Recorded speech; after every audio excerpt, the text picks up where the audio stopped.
Welcome to the Tech Egg. Don't get scrambled. Enjoy the video. In this video, I will show you how to replace a Ford Fiesta number plate light. First, gather your tools, a small flathead screwdriver, and the correct replacement bulb.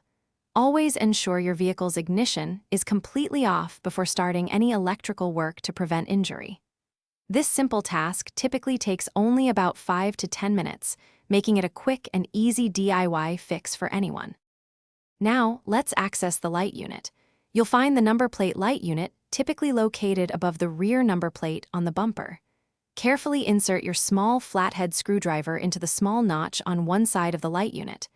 Gently pry it out. Once the unit is free, carefully disconnect the electrical connector by pressing the small tab and pulling it apart. With the old unit removed, it's time to replace the bulb.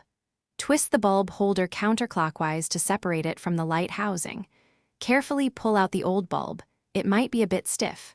Insert the new bulb firmly into the holder, ensuring it's seated correctly.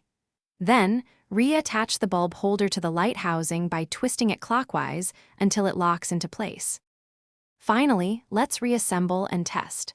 Reconnect the electrical connector to your new light unit, ensuring it clicks securely. Carefully push the entire new light unit back into its housing on the bumper until it snaps firmly into place. Now, turn on your vehicle's lights to confirm the new number plate light is working correctly. You've successfully replaced your Ford Fiesta's number plate light. Thanks for watching. Consider subscribing if I helped unscramble your problems.